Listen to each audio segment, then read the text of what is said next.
మార్గదర్శి chits కేసుల్లో CID అప్పీళ్ల ఉపసంహరణ ఖచ్చితంగా క్విడ్ ప్రోకో అని మాజీ మంత్రి అంబటి రాంబాబు ఫైర్ అయ్యారు.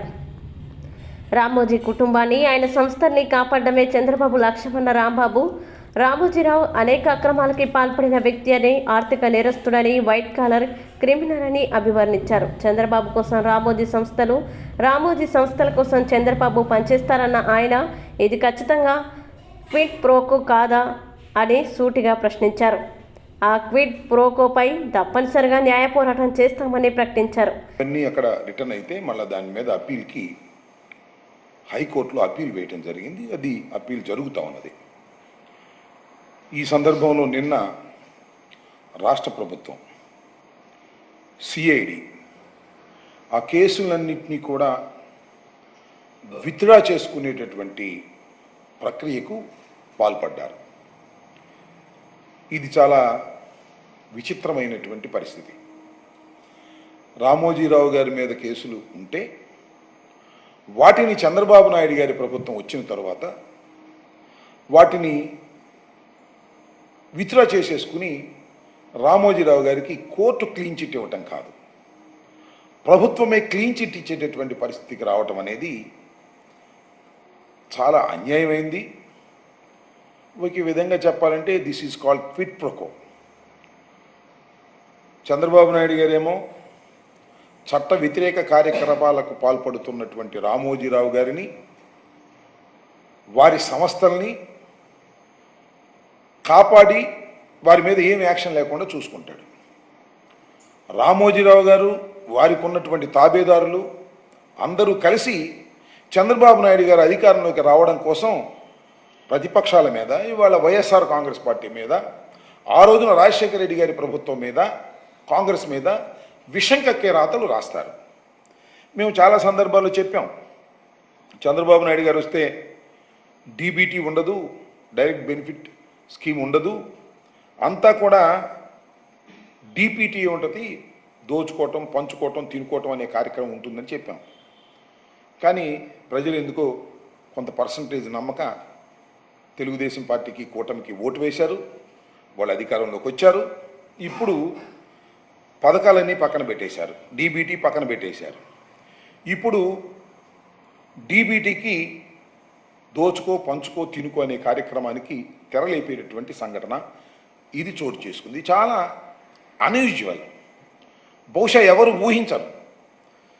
ఇక్కడ కొన్ని విషయాలను మీ ద్వారా ప్రజలకు తెలియపరచవలసినటువంటి బాధ్యత మాకుంది. ఎందుకంటే రామోజీరావు గారు అంటే ఏదో రాజశేఖర రెడ్డి గారి కోపమనో, జగన్మోహన్ రెడ్డి గారి కోపమనో, ఆయన మీద కక్ష సాధించటం కోసమే ఈ కార్యక్రమాలన్నీ మేము చేస్తున్నామనేటువంటి వాదనలు కోకొల్లులుగా వినిపిస్తారు.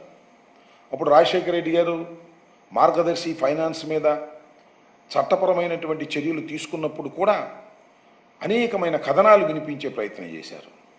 మీడియా మీద దాడి అన్నారు, రామోజీరావు మీద కక్షతో చేస్తున్నారనేటువంటి మాటలు మాట్లాడారు. సరే, అదంతా కథ నడిచింది, మీ అందరూ చూస్తారు. దాని విషయం కూడా నేను ప్రస్తావన చేస్తాను. అసలు ఏంటి చిట్ ఫండ్ కంపెనీ ఏంటి? మార్గదర్శి చిట్ ఫండ్ కంపెనీ ఏ విధంగా నడుస్తుంది? అసలు ఈ దేశంలో చిట్ ఫండ్ కంపెనీలు ఏ విధంగా నడవాలి?